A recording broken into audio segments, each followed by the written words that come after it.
నాన్నగారు మాకు తెలిసిందంటే నేను చెప్పింది ఆ దాని అక్షరానికి మాకు అర్థం చేస్తుంటే దామ్యత అని అర్థం వచ్చింది.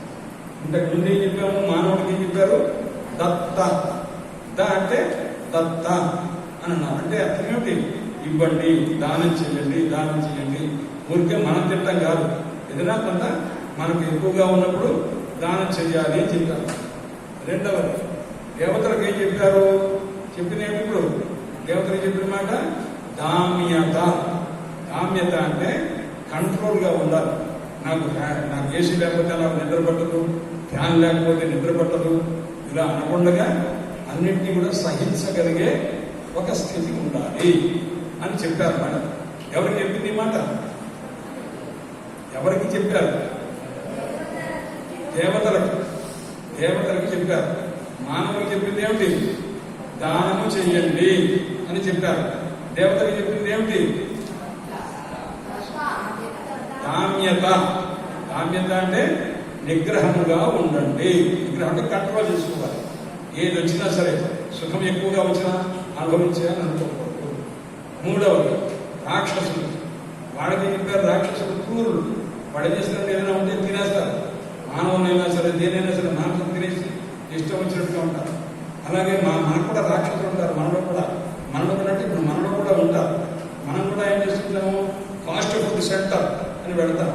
అక్కడికి వెళ్ళి అక్కడ తీసుకొచ్చి ఆనియన్ వేసుకొని ఎదగలుగుతుంది వాడు కాస్త వేసుకుంటాడు. ఆ పక్కన కూడా పని ఉంటుందన్నమాట. ఆ పని కూడా ఏదో పెద్ద తింటుందన్నమాట. మనం కూడా ఫాస్ట్ ఫుడ్ సెంటర్లో తింటూ ఉంటాం. అందరికీ ఉంటుంది, వీడు నాలాగానే ఏది పడితే తింటుంటాడే వాటిలోకి వచ్చేది అది అనుకుంటుంది అనమాట. కాబట్టి దాని భాష మనకు అర్థం కాదనమాట. అందుచేత మనం ఎలా ఉండాలి అంటే దయధ్వం, దయ కలిగి ఉండాలి. మన రాక్షసులకు ఏం చెప్పారంటే ఏది పడితే దాన్ని ఇష్టం వచ్చినట్టు వాడని చంపి వీడని చంపి ఆ జంతువులు చంపి ఈ జంతువులు చంపి తినడం ఇలాంటి క్రూరమైన పనులు చేయకూడదు. అలాగే మనం కూడా ఏది పడితే అది అశుచిగా ఉన్నది, ఏది పడితే అది మనం తినకూడదు. మనం కూడా పరిశుద్ధమైన ఆహారాన్ని తీసుకోవాలి. పరిశుద్ధమైన ఆహారం తీసుకుంటే మన మనస్సు పరిశుద్ధంగా ఉంటుంది. అప్పుడు మనం చేసిన జపము సత్ఫలితాన్ని ఇస్తుంది, లేకపోతే ఇవ్వదు అని ఈ విషయాన్ని గ్రహించాలి. అందుకోసము మనకు మొట్టమొదటి గురువు ఎవరయ్యారు, బ్రహ్మదేవుడు చెప్పారు. బ్రహ్మదేవుడు అందరికీ కూడా మానవులకు చెప్పారు, దేవతలకు చెప్పారు, మరియు రాక్షసులకు కూడా చెప్పారు. కాబట్టి ఆ గురువు అన్నటువంటి వారు అందరికీ హితాన్ని కలిగించే వారినే గురువు అంటారు కదా. అందువల్ల ఆ రకంగా బ్రహ్మదేవుడు చెప్పినటువంటి రీతిని మనం కూడా ఏం చేయాలి, మానవుడు ఏం చేయాలి, దత్త దాన గుణం కలిగి ఉండాలి. మనకు బాగా చదువుకోవచ్చు. చదువు మన స్టూడెంట్ ఉంటాడు, మన స్నేహితుడు ఉంటాడు, వాడికి రాకపోతే వాడికి మనం సహకరించి వాడికి బాగా విద్యాదానం మనం చేతనైనంత చెప్పాలి. ఆ రకంగానే మనకు బాగా డబ్బును అవసరం వాడికి లేదు, మనం కొద్దిగా పేరెంట్స్తో చెప్పి వాడు బాగా చదువుకుంటున్నాడు కానీ డబ్బు లేదు, వాడికి ఏదైనా సహాయం చేద్దామని అన్నాని తల్లిదండ్రులను అడిగి చేయాలి. తప్ప అపహరించి తీసుకెళ్ళకూడదు, భగవంతుని చేయకూడదు, మహాపరాధం వినవా. అందుకోసం జాగ్రత్తగా పెద్దవాళ్ళతో చెప్పి ఒప్పించి ఎవరికైనా సహకారం చేయాలి. ఏదైనా ₹1 దానం చేయాలన్నా పెద్దవాళ్ళతో చెప్పి చేస్తున్నారు, చెప్పకుండా చేయకూడదు. అలాగే మంచి సంస్థ ఉంది, ఆ సంస్థకి మనం ఏదైనా చేయాలంటే పెద్దవాళ్ళతో చెప్పి చేయిస్తూ ఉండాలి. కాబట్టి మనలో దానగుణం పెంచుకోవాలి, ఆ రాక్షసుల్లోనేమో దయాగుణం పెంచుకోవాలి, దేవతల్లోనేమో భోగాన్ని ఎక్కువగా అనుభవించడాన్ని తగ్గించాలి అనే విషయాన్ని కూడా చెప్పారన్నమాట. కాబట్టి ఇలా మనకు ఉపనిషత్తులో చెప్పినటువంటి మాట అది. అందువల్ల ఉపనిషత్తుల్లో కానీ పురాణాల్లో కానీ అలాగే ఇతరత్ర ఎక్కడైనా కానీ కావ్యాల్లో కానీ గురువు అంటే శిష్యుడు అంటే ఏంటి, గురువు ఎప్పుడు కూడా ఎవరి యొక్క హితం ఎవరి గురించి చూస్తున్నారు, శిష్యహితాయ ఉద్యత సతతం. గురువు అంటే ఎవరు అంటే శిష్యునకు ఏది హితమో అని ఆలోచించే వ్యక్తినే గురువు అని అంటారు. మీకు ఇక్కడ గురువు అనేవాడు ఎవరైనా ఉన్నారా? ఇక్కడ మీకు పొద్దున్న లేస్తే మిమ్మల్ని లేపి సకాలంలో లేచి స్నానం సంధ్యావందనం చేసుకునేట్టుగా మీకు మంచి ఒక అలవాటు నేర్పి ఇంత చేస్తున్నారు కదా, ఆహారం కూడా ఎలా జాగ్రత్తగా తీసుకోవాలో పరిశోధన చేయడం విధానం అంతా నేర్పారు కదా. కాబట్టి శిష్యుని యొక్క హితం కొరకు ఎవరైతే ప్రయత్నం చేస్తున్నారో, ఎంతమంది గురువులు ఉన్నారు? మీకు బాగా నచ్చిన గురువు ఎవరు?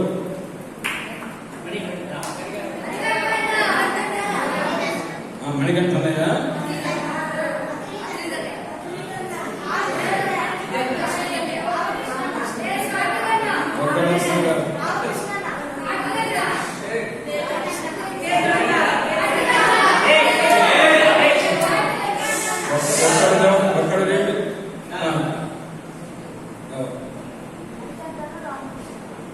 మణికంఠ అన్న, రామకృష్ణ. రామకృష్ణ అన్న ఎవరు?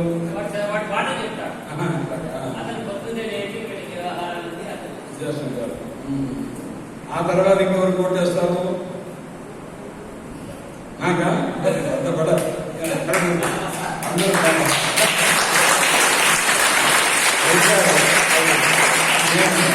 నేను ఎవరు కోట్ చేస్తారో చెప్పంటారా? కూర్చో. రాలేదా? రాలేదా? బయటికి వెళ్ళారా? నాకు ఆ తాతగారు అంటే బాగా ఇష్టం. మీకు బాగా మీ గురించి ఆలోచించే ఆ తాతగారు నేను అనుకుంటా. మరి మీకు ఎంతమంది ఏం చెప్తుంటారు మీ తాతగారు? మీ అందరికంటే ఇంట్రెస్ట్గా మీకు ఏం చెప్పాలా అని నేను చెప్పిన కూడా రాసుకుంటుంటారు తాతగారు. చూసారా? ఎందుకంటే ఆయన రాసుకోగలరు.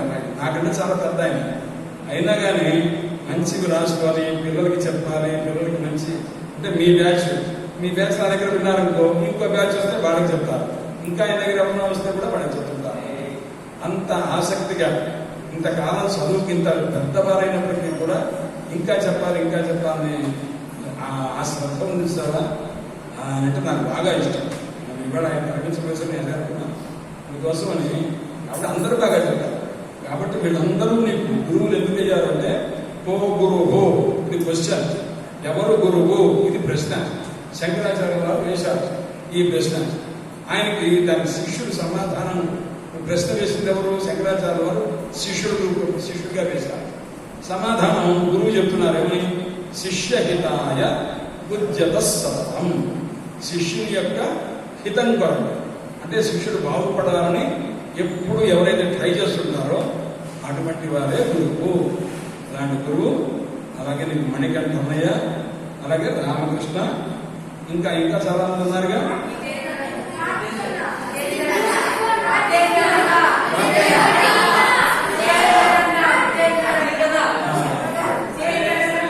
కాబట్టి ఇంతమంది గురువులు ఉన్నారు. వీళ్ళని మళ్ళీ మీరు ఇంటికి వెళ్ళగానే మర్చిపోకూడదు, బాగా గుర్తుపెట్టుకోవాలి.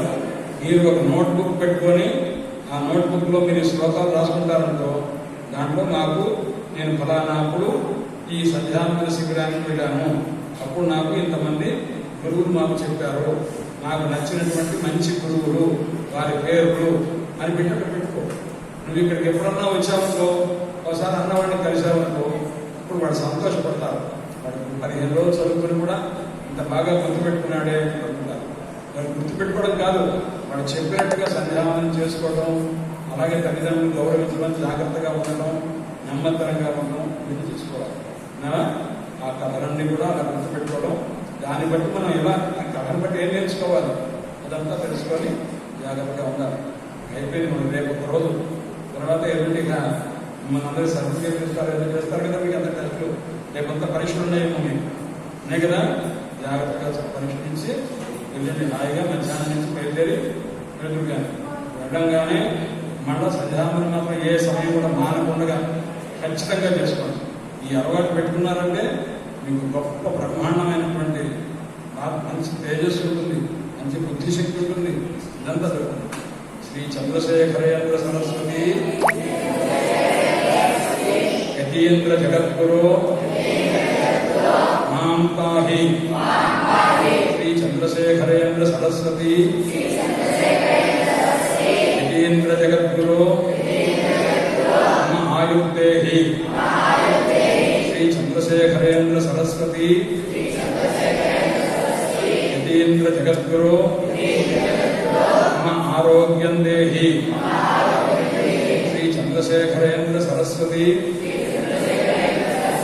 యతీంద్ర జగద్గురు మమ విద్యాం దేహి శ్రీ చంద్రశేఖరేంద్ర సరస్వతి యతీంద్ర జగద్గురు మమ శ్రద్ధాం దేహి శ్రీ చంద్రశేఖరేంద్ర సరస్వతి యతీంద్ర జగద్గురు మమ మేధాం దేహి శ్రీ చంద్రశేఖరేంద్ర సరస్వతి యతీంద్ర జగద్గురు మమ భక్తిం దేహి శ్రీ చంద్రశేఖరేంద్ర సరస్వతి యతీంద్ర జగద్గురు మమ సద్బుద్ధిం దేహి శ్రీ చంద్రశేఖరేంద్ర సరస్వతి యతీంద్ర జగద్గురు మమ సద్బుద్ధిం దేహి శ్రీ చంద్రశేఖరేంద్ర సరస్వతి యతీంద్ర జగద్గురు మమ చిత్తశుద్ధిం దేహి శ్రీ చంద్రశేఖరేంద్ర సరస్వతి యతీంద్ర జగద్గురు మమ మాతాపితరౌ పాహి శ్రీ చంద్రశేఖరేంద్ర సరస్వతి యతీంద్ర జగద్గురు మాం పాహి అస్మాన్ పాహి విష్ణుభక్తాన్ పాహి హరయే నమః గురవే నమః